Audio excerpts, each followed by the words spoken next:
State sentinel में आपका स्वागत। मैं हूं रविंद्र सिंह।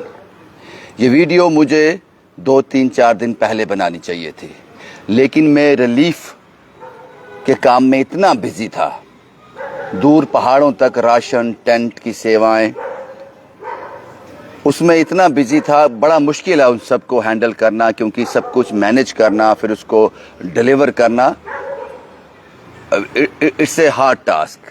तो मैं जो मेन स्ट्रीम की जो न्यूज़ थी वो रह रही थी, लेकिन ये इशू बहुत इम्पोर्टेंट है, इसलिए मैं आज इस पर बात करने जा रहा हूँ। महराज मलिक डोडा के एमएलए पर पीएसए कितना सही और कितना गलत। मैं देख रहा हूँ हर वर्ग जो है इस पर बात कर रहा है। कोई इसको सही कह रहा है, कोई इसको गलत कह रहा है, लेकिन उनका नजरिया जो है कहने का, उनका नजरिया जो है, एक सियासतदान जब बात करता है, एक पॉलिटिकल पार्टी का जो हिस्सा होता है, जब वो महराज मलिक को जज करता है कि इसका पीएसए कितना सही कितना गलत, वो पार्टी के हिसाब से सोचता है। वो एक चीज को मद्देनजर रखकर सोचता है कितना सही कितना गलत।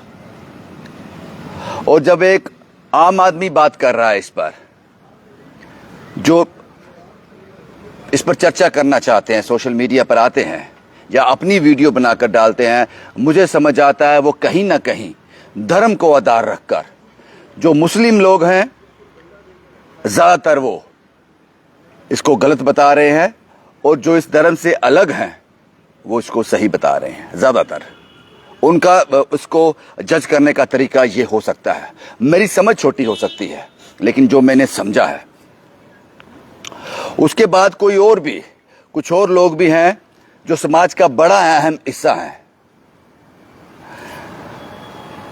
मैं वकील साहिबान की बात करूं, उनका तर्क भी कुछ ऐसा ही है।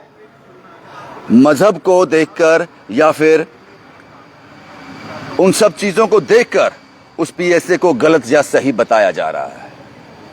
आज हम कोशिश करेंगे उस पीएसए को, वो हमारी नजर में हो सकता है कितना सही कितना गलत, पता नहीं, हमारी नजर में हो सकता है। जब मैं पहली बार महराज मलिक से मिला था असेंबली में, मैंने पहला इंटरव्यू महराज मलिक का किया था। उसी इंटरव्यू में मैंने उनसे कहा था कि महराज जो है लोगों का भला कर सकता है, महराज में वो चिंगारी है, लेकिन महराज दिशाहीन है। महराज को अपने एग्रेशन पर कंट्रोल करना पड़ेगा, नहीं तो ज्यादा दूर तक नहीं जा पाएगा महराज। उस इंटरव्यू में ऑन रिकॉर्ड है ये, और ये सवाल मैंने महराज से पूछे थे। आज उसी में उलझ कर रह गया महराज। जिस कॉन्स्टिट्यूएंसी से महराज आता है, उन लोगों का भला करने की नीयत थी, नीयत है महराज की, इसमें कोई दो राय नहीं है। लेकिन अपने शब्दों में, अपने एग्रेशन में, अपनी गाली गलोच में, अपने अभद्र भाषा का जो इस्तेमाल किया है, उसमें उलझ गया महराज। और सबसे वीक पॉइंट जो महराज मलिक का है वो यही है। अगर महराज ने इस पर काम कर लिया आने वाले दिनों में, तो महराज में वो नीयत है, वो लोगों का भला करना चाहता है। अब सवाल ये है कि महराज मलिक पर पीएसए कितना सही कितना गलत। किसी ने ये जानने की कोशिश की कि डिप्टी कमिश्नर डोडा और महराज मलिक के बीच जो खींचातानी चल रही थी, यहां से ये सारा विवाद पैदा हुआ, किसी ने उस विवाद को इन्वेस्टिगेट करने की कोशिश की कि वो विवाद था क्या। वो विवाद था एक हेल्थ सेंटर को लेकर। वो हेल्थ सेंटर महराज मलिक एक घर में देना चाहते थे, दे दिया था, और डिप्टी कमिश्नर डोडा चाहते थे वो किसी और के घर में रहे, क्योंकि जहां भी हेल्थ सेंटर खुलता वहां उसको गवर्नमेंट तरफ से पे होता, दोनों प्राइवेट थे।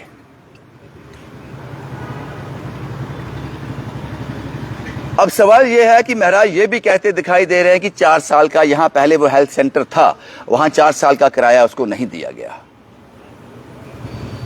किसी ने इसको इन्वेस्टिगेट करने की कोशिश की। मैंने कहा महराज नीयत वाला था, नीयत वाला है, वो लोगों का भला करना चाहता है, उसमें वो चिंगारी है। और सबसे बड़ी बात, महराज को ये पीएसए किस वक्त लगा?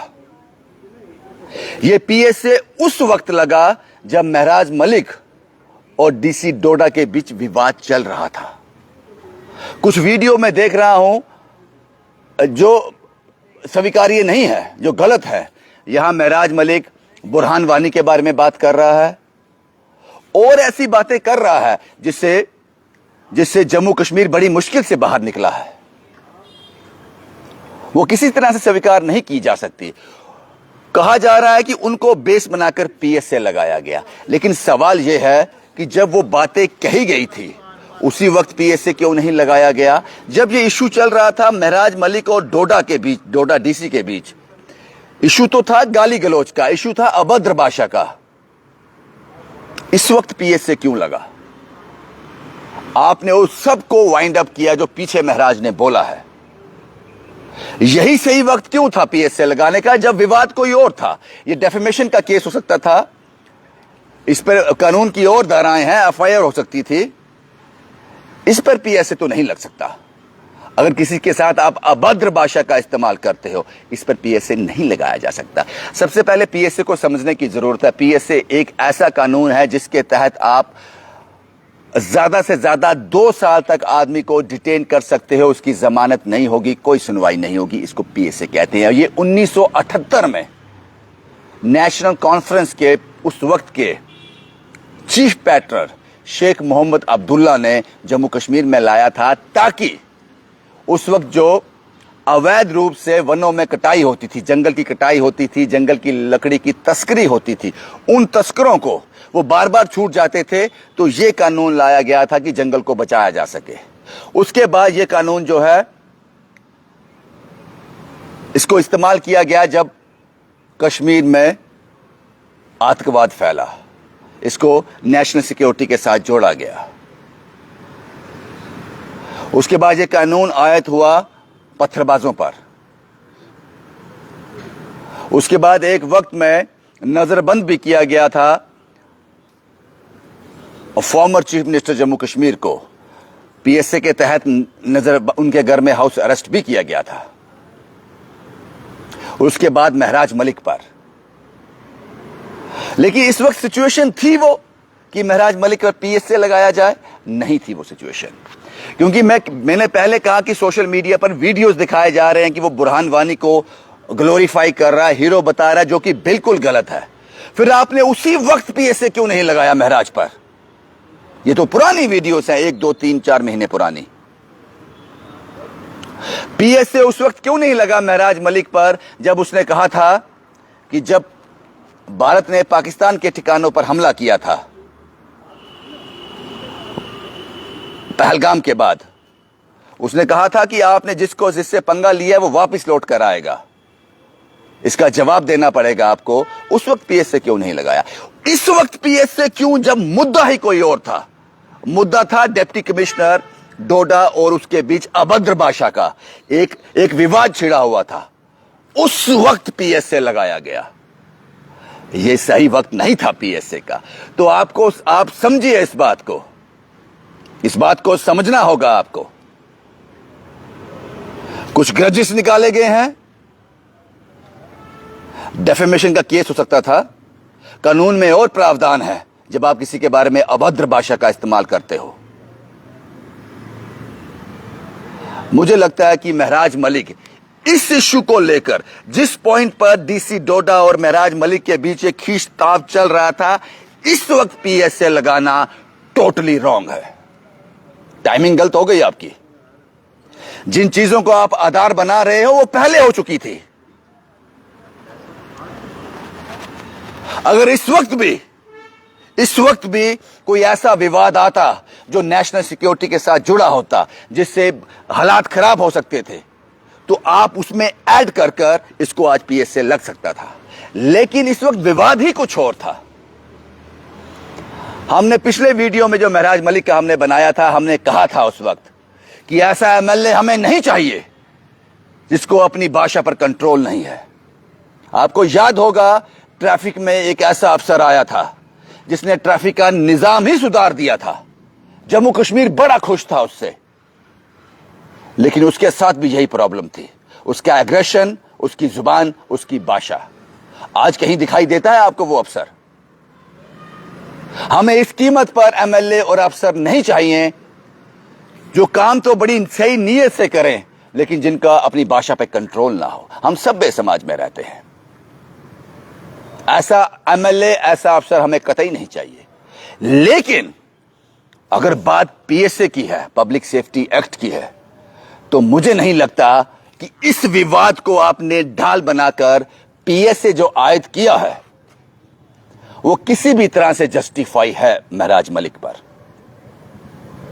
टाइमिंग गलत हो गई, आपकी टाइमिंग गलत हो गई। और जो कश्मीर के सियासतदान महराज को ये बता रहे हैं, उमर अब्दुल्ला साहब का मैंने बयान सुना, फारूक अब्दुल्ला साहब का बयान सुना, और उनके जो नीचे लाइन लगी हुई है, क्योंकि मैं कहता हूं कि जो आदमी किसी पार्टी के साथ जुड़ा होता है उसकी अपनी विचारधारा कोई नहीं होती। वो पार्टी की विचारधारा पर बात करता है, वो सोचना समझना बंद कर देता है, वो बोलता है जो पार्टी कहती है। जो कश्मीर के सियासतदान महराज मलिक पर अपनी सियासी रोटियां सेकने के लिए बयानबाजी कर रहे हैं, अपनी सियासी, उसको महराज मलिक से कोई लेना देना नहीं है। मैं उनसे पूछना चाहता हूं, 2014 के बाद जब मोदी सरकार वजूद में आई सेंटर में, उस वक्त से लेकर अभी तक कश्मीर में पत्थरबाजी नहीं है। मेरा बड़ा आराम से एक सवाल है आपसे, इसका जवाब चाहिए मुझे। आप ये पत्थरबाजी क्यों नहीं रोक पाए? आप ये पत्थरबाजी क्यों नहीं रोक पाए? क्या नहीं था आपके पास? आपके पास स्टेट थी उस वक्त, पूरे इख्तियार आपके पास थे, आप क्यों नहीं रोक पाए? आप टेररिस्ट के जनाजे के पीछे जो लोग निकलते थे, आप उसको क्यों नहीं रोक पाए? आप जो कैलेंडर निकलते थे हड़ताल के, आप उसको क्यों नहीं रोक पाए? मोदी के पास ऐसा क्या मंत्र था जो फूका और वो सब रुक गया? आप चिल्लाते हो ना कि हमारे लोगों को जेलों में बंद किया हुआ है, ये उसी की वजह से है जो पत्थरबाजी नहीं है। जो कसूरवार है उसको सलाखों के पीछे दो। इसलिए आप इस महराज मलिक पर, महराज मलिक के पीएसए पर बात करते हुए आप लोग अच्छे नहीं लगते। आपने कश्मीर का बेड़ा गर्क किया है। आप लोगों ने कश्मीर की मासूम अनजान जो आवाम है उसको आपने एक लंबे समय तक जोखिम में डाला हुआ है, मुसीबत में डाला था। पता नहीं वो घर से सब्जी लेने गया है, आते आते पत्थर का शिकार ना हो जाए। आप नहीं रोक पाए। आप ये भी नहीं कह सकते यूटी थी जी इसलिए हमारे पास इख्तियार नहीं थे, नहीं रोक पाए आप। उसके 2014 के बाद जो लोग दोषी थे वो सलाखों के पीछे है, जिसके लिए आज तकरीर करते हो हमारे लोगों को छोड़ो। अगर उनको छोड़ दिया जाएगा पत्थरबाजी वापस स्टार्ट होगी। जो दोषी है वो सलाखों के पीछे है, इसलिए कश्मीर शांत है। अपने लोग पत्थरबाजी, वो टेररिस्ट तो नहीं थे ना। आज जो पहलगाम में हुआ वो तो बाहर के लोगों ने किया, टेररिस्ट ने किया, जिनके हाथ में गन थी। ये तो अपने लोग थे आपके। तो कहीं ना कहीं आप लोग असमर्थ थे इनको रोकने में, इसलिए आप महराज पर बात करते हुए अच्छे नहीं लगते। और एक बार मैं फिर से कहूंगा कि महराज मलिक जैसे लोगों की जरूरत है हर कॉन्स्टिट्यूएंसी को, ऐसे ईमानदार नेता की, उसकी ईमानदारी पर कोई शक नहीं है। लेकिन जिस कीमत के साथ महराज मलिक आता है, अपनी जुबान के साथ, अपनी अभद्र भाषा के साथ, अपने गुस्से के साथ, यह कतई बर्दाश्त नहीं किया जा सकता। आप लंबी रेस का घोड़ा नहीं बन सकते, आप लोगों का भला नहीं कर सकते अगर आपने इस पर कंट्रोल नहीं किया।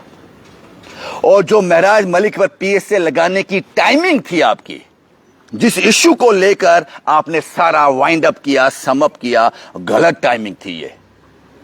जब महराज मलिक ने कुछ ऐसा बोला जिससे टेररिस्ट ग्लोरीफाई हो रहे थे, जिससे आवाम भड़क रही थी, जिससे नेशनल सिक्योरिटी पर वो बात कर रहे थे, उस वक्त आपको उन पर एक्शन लेना चाहिए था।